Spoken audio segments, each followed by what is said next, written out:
Bienvenue, c'est Samy refait l'actu. Aujourd'hui, on va parler de quelque chose de très intéressant.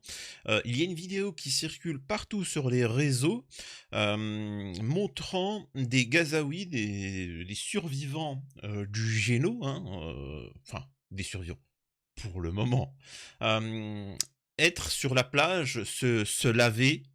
Je rappelle qu'il n'y a plus d'eau à Gaza, tout a été rayé, donc ils utilisent la plage, la mer pour se laver, un minimum.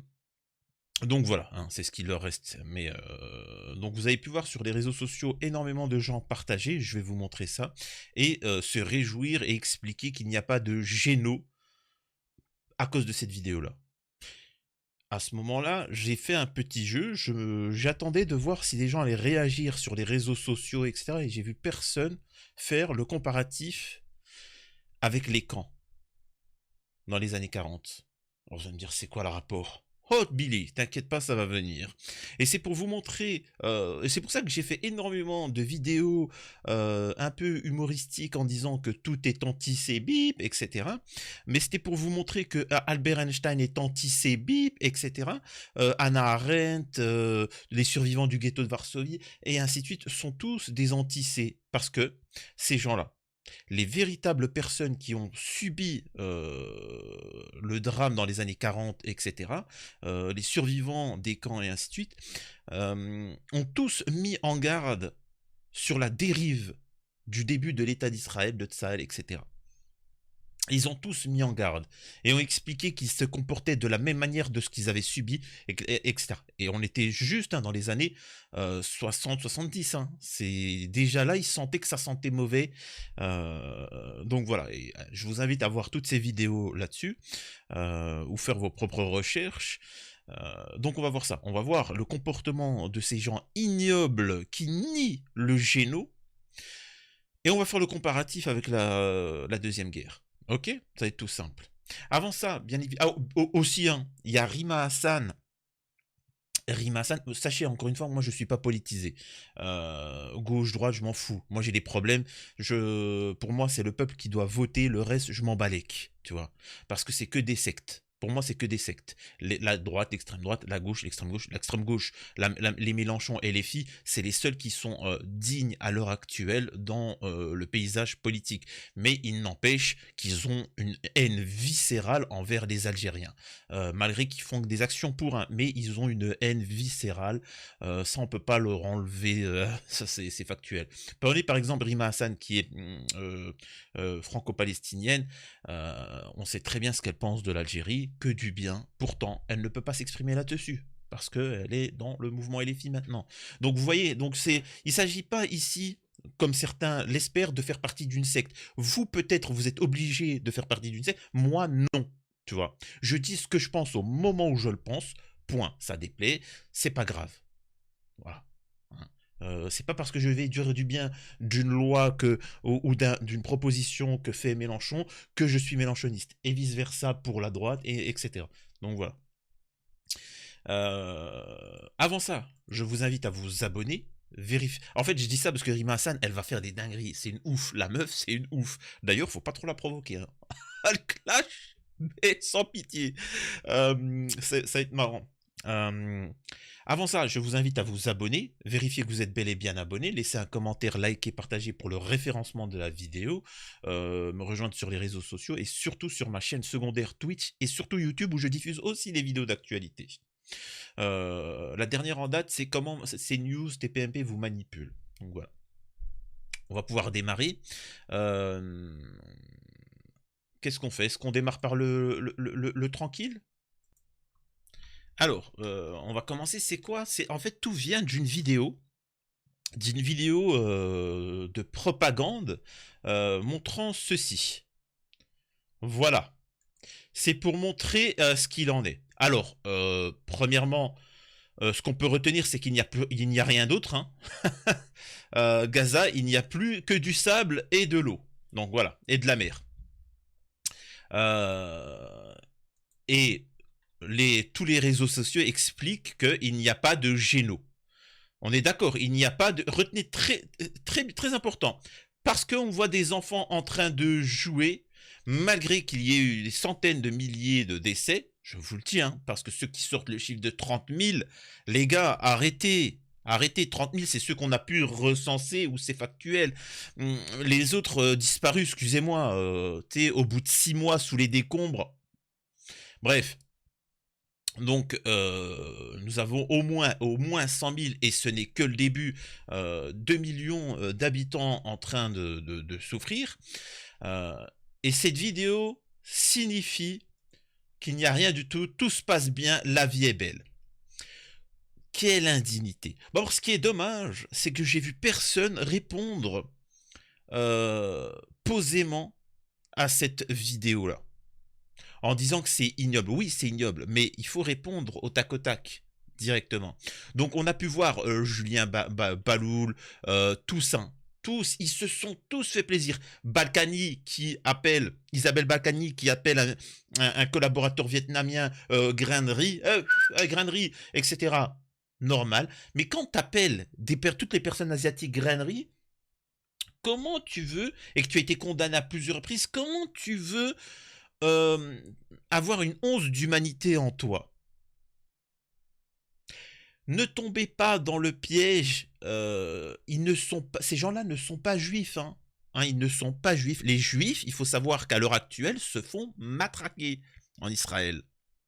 Ce sont des victimes du sionisme. C'est aussi simple que ça. Bref.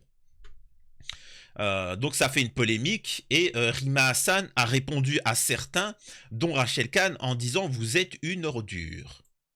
Bon, elle est restée polie. Donc elle a fait ça. Rachel, vous êtes une ordure, bonne soirée. Bon, elle a été polie, tu vois, elle était gentille.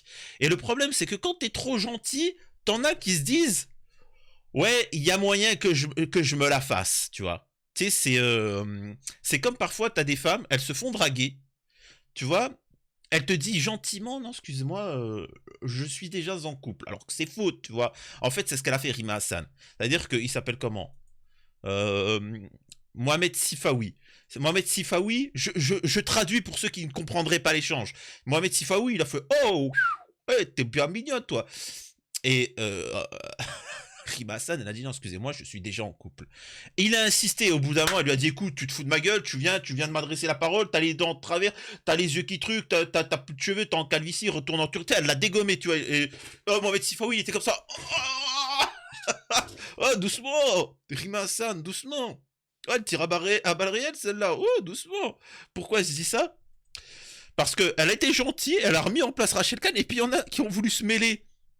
Mohamed Sifawi qui dit « Quand Rima Hassan se transforme en Rima Hamas, oh, il devait être chez lui. Oh, Rima Hassan, Rima Hamas. Oh, dis donc. Oh, il était chaud. Celle-là, faut que je la tweete. Faut que je la tweete. » Là, il s'est chauffé. Il est vrai que la vulgarité, l'injure et la menace sont des codes culturels chez les partisans du Hamas. Elle répond quoi? Oh, j'en peux plus. Rendez l'argent du fonds Marianne, merci. C'est en résumé, ferme-la. Rends l'argent, vulgaire voleur.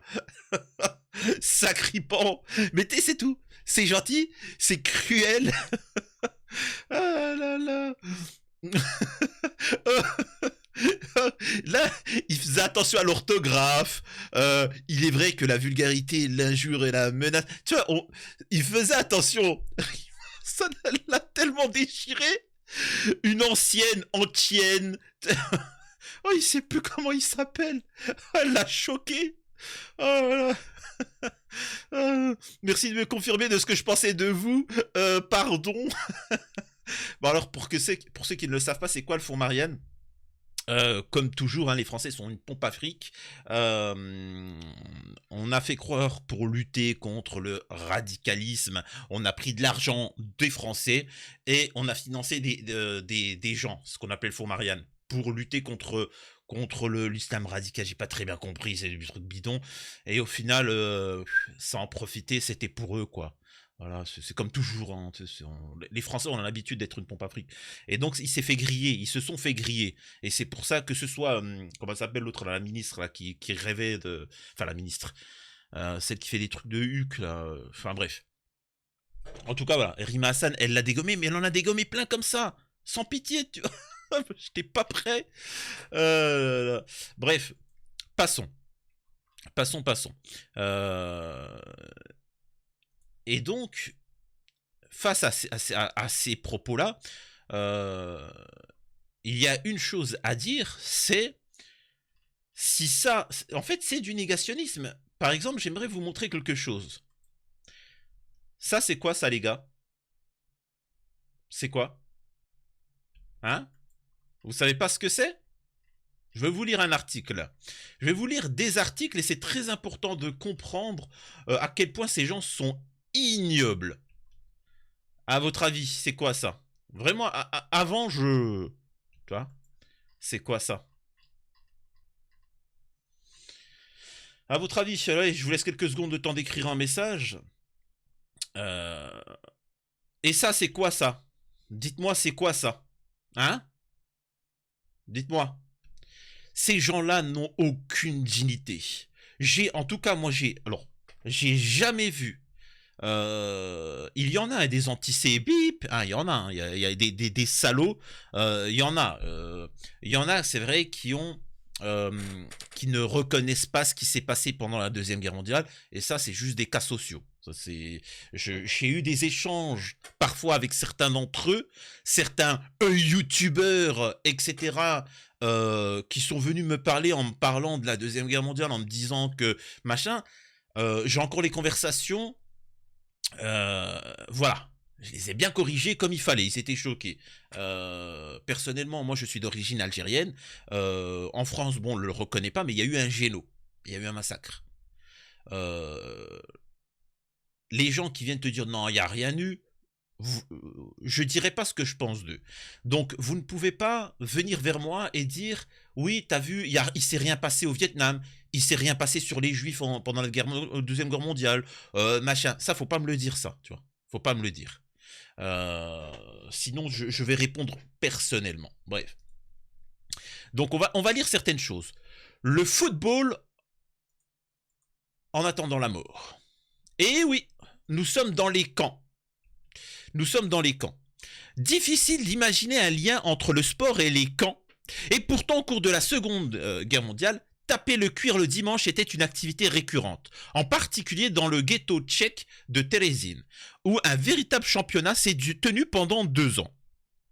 Et vous allez comprendre, parce que, alors, il y a plusieurs échelles de ce qui... Parce que le sport, oui, ils avaient des activités pour oublier un peu le machin, et ainsi de suite, mais le comportement des nazes en regardant ça, c'est le même comportement que les autres avec cette vidéo que je vous ai montrée. Le même comportement. C'est-à-dire de prendre du sadisme. C'est-à-dire on est en train de les géno. On est en train de les éliminer. Et tu vois, j'ai un plaisir, tu vois. C'est-à-dire que malgré tout, c'est... En fait, ils regardent comment on appelle ça? La résilience de l'être humain. C'est-à-dire que tu as des millions de juifs, ils vont se faire géno, on en a géno déjà pas mal, et pourtant, ils continuent à prendre un peu de plaisir face à la mort. Normalement, ton cœur, ça doit te donner des larmes, de te dire c'est gravissime. C'est-à-dire que les mecs, même au bout du bout, et normalement, ça doit te serrer le cœur. Eux, ça les fait marrer. Et c'est là où tu vois quelqu'un qui est humain et quelqu'un qui est ignoble. Parce que ça, là, ils sont pas en train de s'amuser. Là, c'est ignoble. C'est encore plus horrible. C'est encore plus horrible. Enfin bref. Je vais lire l'article. En 1942, tous les jeunes Allemands disponibles sont envoyés au front russe. Les industries tournent au ralenti, en particulier celle de l'armement, pourtant vital à l'effort de guerre. Heinrich Himmler décrète alors que les prisonniers de camp remplaceront ces néo-soldats et que les geôles serviront d'usines. pour la maintenir en vie le plus longtemps possible. Il décide de mettre en place un système de récompense pour les travailleurs. La possibilité de faire du sport en fait partie. C'est ainsi que le football arrive dans les camps. Une brèche dans l'enfer du quotidien. En dehors des camps et de ceux réservés aux femmes, le ballon rond est présent partout, pratiqué dans des conditions sommaires. Alors, vous le savez que je fais mes vidéos en freestyle. C'est quand même particulier ce qu'on vient de lire. On est en train de nous dire qu'on va les géno, mais avant, on va les exploiter. Et pour les faire tenir, on va leur donner du très peu de pain et beaucoup de vin, c'est-à-dire des jeux, football, etc. Prenez exemple sur nos sociétés. Nos sociétés, on nous donne beaucoup de divertissement. Et pourtant, on est exploité, on est humilié, on ne nous respecte pas. Vous voyez ? Je suis une petite... Alors là, je suis désolé, là, ça va faire très Che Guevara, communiste, machin, mais force est de constater que... Bref. Il est réservé à un nombre restreint de prisonniers. Ainsi, à Buchenwald, on compte seulement 12 équipes pour une population totale de 80 000 personnes. Les équipes sont formées selon les corps de métier, les baraquements ou parfois en fonction des nationalités. Dans ce cas précis, la pression repose avant tout sur les épaules des joueurs allemands. Et s'ils ont le malheur de perdre contre un effectif polonais, cela revient à dire que la Pologne a gagné la guerre, etc. Dans la poignée d'élus, le football est alors un moyen de prolonger son espérance de vie.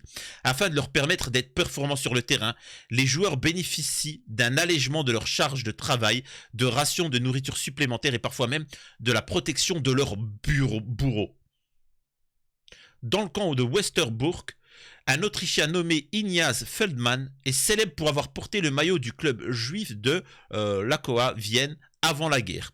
Un SS ancien joueur de l'Austria le reconnaît car il avait affronté sur les terrains. Feldmann devient son protégé et survit ainsi à sa captivité. Incroyable. Interné à Sachsenhausen, excusez-moi de la prononciation, le Norvégien Odd Nansen confirme à quel point le football aidait tous les prisonniers, et pas seulement les joueurs, à se sortir du quotidien. Dans son journal, il écrit l'anecdote suivante. Pendant que le match battait son plein, 2 prisonniers passaient, portant un cadavre sur une civière. Ils le posèrent à terre, allumèrent leur mégot et commencèrent à suivre la partie. Puis, lorsque l'action fut terminée, ils soulevèrent le corps et reprirent leur chemin jusqu'à la morgue.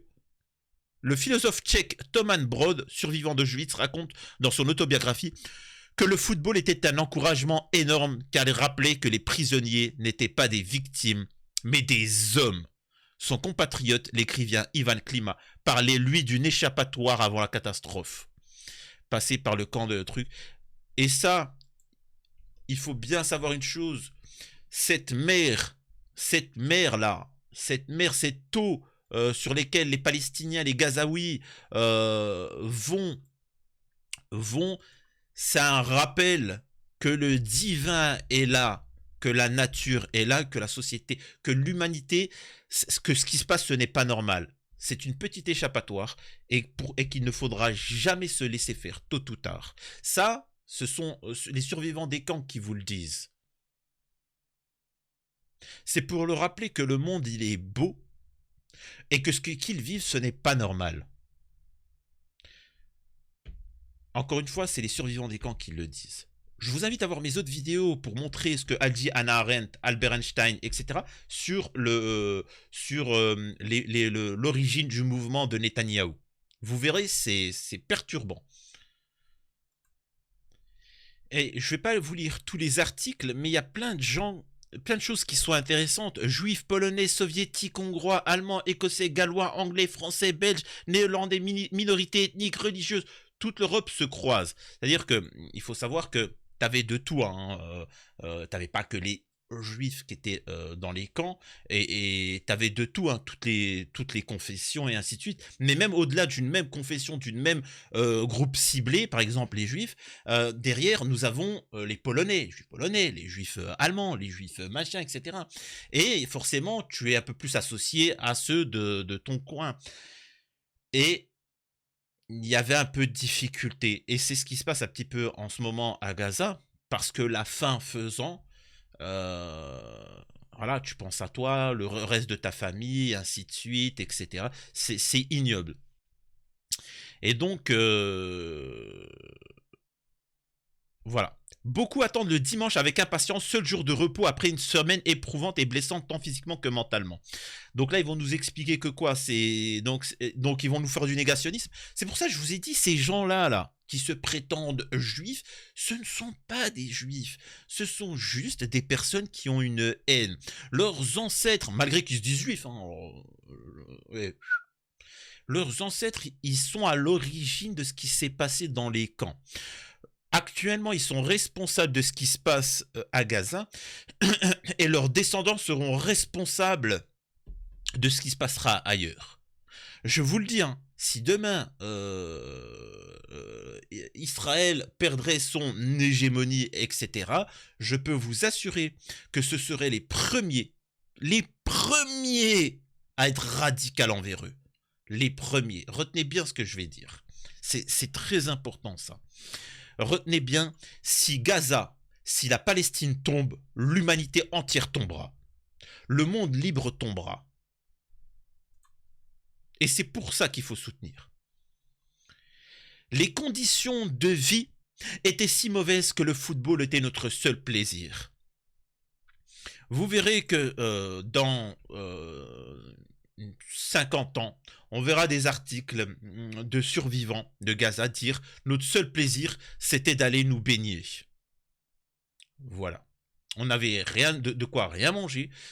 C'était notre seul moyen de sortir un petit peu de l'horreur. Incroyable. Donc, et malheureusement, ça, j'ai pas vu sur les réseaux sociaux partager ces informations-là.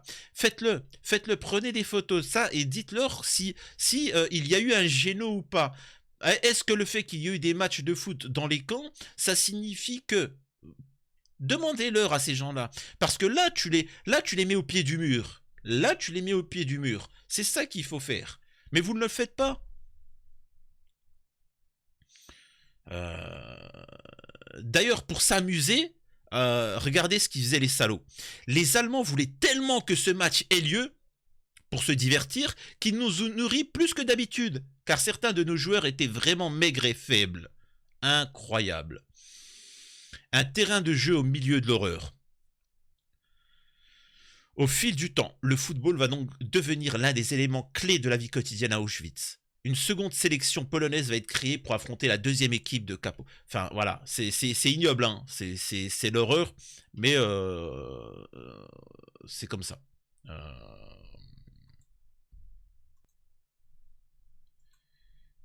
Et il faut savoir. Alors là, je vais vous lire un truc qui est assez ignoble. Ignoble quand tu comprends la réalité de la chose. C'est l'espoir. Il ne faut jamais abandonner, il ne faut jamais se laisser aller. La force de l'esprit est puissante. Sachez que si combien par exemple, arrivé à un certain âge, quand leur conjoint décède, quelques jours plus tard ou semaines, la personne nous quitte. Parce qu'en fait, il veut plus lutter. Voilà, la personne avec qui il était l'a quitté, donc il se laisse aller. C'est inconscient, c'est mental, et le corps suit. Alors que si tu ne lâches rien, tu n'abandonnes rien, ça me fait penser à mon père. Maintenant, il a 80, il a passé la 80 ans. Bien attention, hein. Ah, c'est un travailleur, hein. Le moment où il arrive à la retraite, d'un seul coup, en un an, il a commencé à avoir des cheveux blancs, et que c'était vraiment, il a pris un coup de vieux. Véritablement, il a pris un coup de vieux. Ça va beaucoup mieux maintenant, mais c'est pour vous dire que quand il y avait une activité, souvent, je ne sais pas si vous avez remarqué, vous tombez jamais malade quand il faut. C'est-à-dire au moment où il faut travailler. Mais non, c'est l'inverse. C'est quand tu es en repos qu'il faut tomber malade. Mais t'es ouf, toi. Faut tomber malade quand tu travailles. Quand faut être en bonne santé quand t'es en vacances, justement. Oula. Ça, c'est... Et apparemment, on a une personne du MEDEF.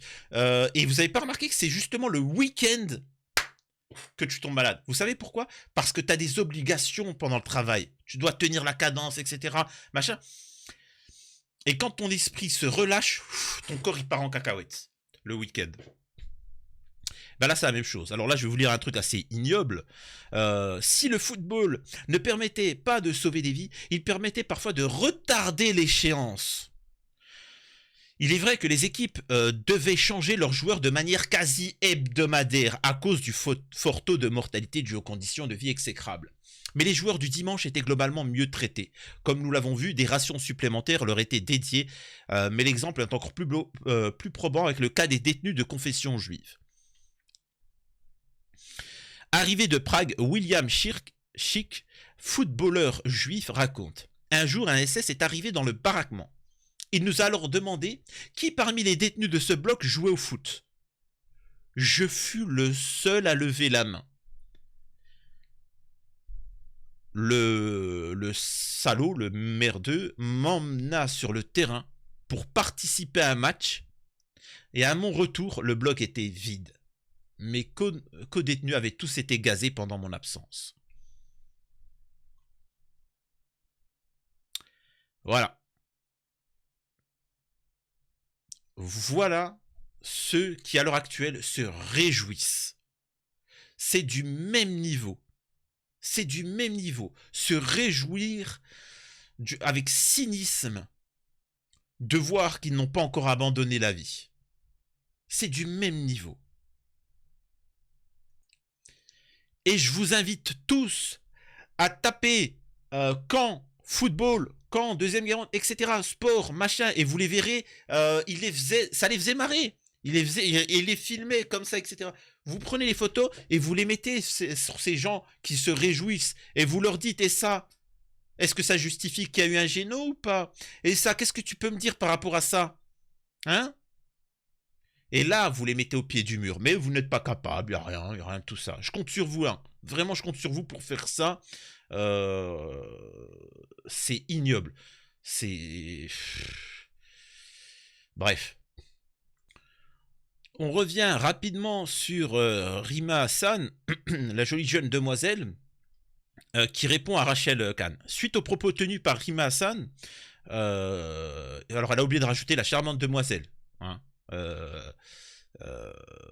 Voilà, quand vous savez, moi généralement quand je vois une femme, je dis toujours une charmante jeune demoiselle, peu importe qu'elle soit âgée, peu importe qu'elle soit, voilà, il suffit qu'elle ait un gramme de beauté. Vous m'entendrez toujours ça. Il suffit qu'elle ait un gramme de beauté, un gramme, tu vois, un atome de beauté, pour que je dise la charmante jeune demoiselle et je dis son prénom juste après. Donc, la charmante jeune demoiselle Rima Hassan va répondre à Rachel Kahn. Rachel Kahn, donc. Donc voilà le tweet de Rachel Kahn. Suite aux propos tenus par Rima Hassan à mon encontre diffusés publiquement hier soir sur ce réseau et qui portent atteinte à mon intégrité. Alors, te dire, si ça porte atteinte à ton intégrité, y en a beaucoup qui, enfin, comme toi, qui devraient déposer plainte contre leurs parents, hein, parce que là, c'est pas un cadeau. Hein. Au niveau intégrité, t'as pris cher. Hein. Ah, c'est pas un cadeau que t'as subi. Donc, Rachel Kahn, Maître Richard Malka est mandaté pour déposer une plainte pour injure publique. Dans notre pays, il existe des règles et des lois qui obligent peut-être encore plus les candidats à des élections de qui... Bah, excusez-moi de dire ça, mais SOS 2022, Zemmour, il a quand même été condamné, ça te dérange pas, ça? Attendez, peut-être que j'ai jugé un peu mal Rachel Kahn. J'ai jugé peut-être un peu mal Rachel Kahn, j'ai envie de voir un petit peu mieux Rachel Kahn. Attendez. Tac. Hop. Non, on va rester sur Rachel Kahn. Ouais, on va rester juste sur Rachel Kahn. Donc, elle a voulu jouer la maline sur Rima Hassan. Et Rima Hassan qui dit, mais elle a répondu. La charmante jeune demoiselle Rima Hassan a répondu à Rachel Kahn. Bah écoute, copine, je me ferais un plaisir de m'occuper de votre cas. Rachel Kahn, j'espère qu'au moins pour votre plainte, vous n'aurez pas recours au plagiat, hein? Sur 28 chroniques, 57% des propos de Khan reposaient sur du contenu plagié. Hein. Ne nous parlez pas d'intégrité. Au suivant, hop, à la poubelle. Oh, c'est pas bien. Oh, c'est cruel. Mais c'est gentiment, tu vois. Hop, au revoir. Il y a quelqu'un d'autre? Il y a Sifaoui, il est venu. Moi, hop. Merde, tu vois. Il y en a une autre qu'on veut. Ah là là, incroyable. Donc voilà ce qu'il en est. Je fais cette petite vidéo pour que vous compreniez un petit peu parce qu'ils sont... Bon, écoutez, il y a eu un petit bug technique. Ouais, tout ça pour vous dire. Alors, il y avait d'autres sujets que j'aurais souhaité vous en parler, mais finalement, là, je vois qu'on est rendu à 30 minutes. On va s'arrêter là. Vraiment, je compte sur vous. Je sais très bien que je suis d'origine algérienne, donc les gens de gauche ne partageront pas mes propos ni mes vidéos. Généralement, je suis un partisan, donc tous ceux qui sont politisés ne partageront pas mes propos. Je suis musulman pratiquant, donc les musulmans de France ne partageront pas mes propos. Je défends la Palestine, donc tous les influenceurs musulmans comme Bassem Braiki, etc., enfin pseudo machin, ne relaieront pas mes propos. Je défends le social en France, donc les gens de droite ne partageront pas mes propos. Maintenant, j'invite le peu qui reste à prendre ces photos et vous avez la possibilité, vous, de prendre ces photos et de faire un post sur Twitter. Je vous assure que ça fera le buzz, ça fonctionnera et vous serez relayé. Donc faites-le. Il n'y a pas à dire j'ai appris ça de maintenant. Faites-le, c'est très important.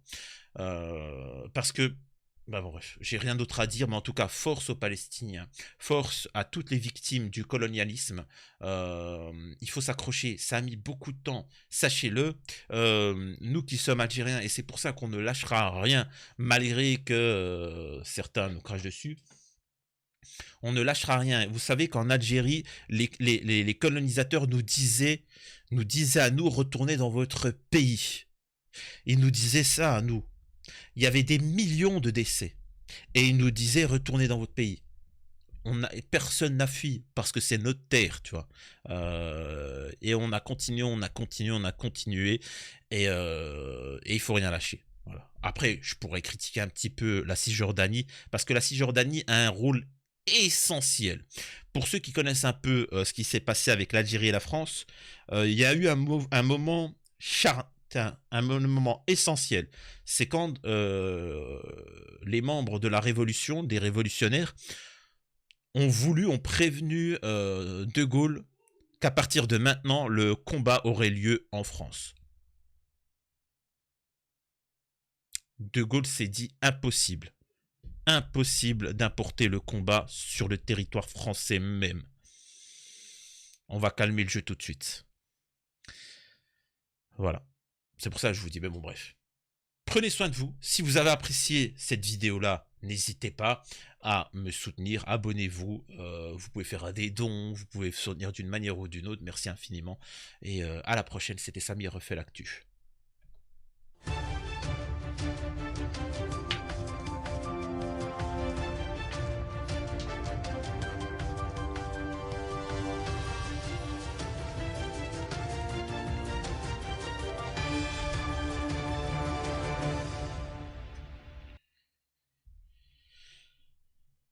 Et nous revoilà pour la scène post-générique. Surtout, ne vous laissez pas. Ne vous laissez pas marcher dessus quand ils vous disent anti bip, etc. C'est eux qui ont des comportements comme ça. Faut bien leur dire quand ils vous tombent dessus. Si vous ne dites rien, ils essayent un peu de vous faire tomber dans le piège, etc. Non, c'est vous. C'est vous qui ressemblez aux néonazis, c'est vous qui appliquez là-dessus. Et surtout, rappelez-leur que tous les survivants des camps ont tous dénoncé le mouvement radical que prenait Israël. Tous, ils ont tous mis en garde. Rappelez-leur bien ça.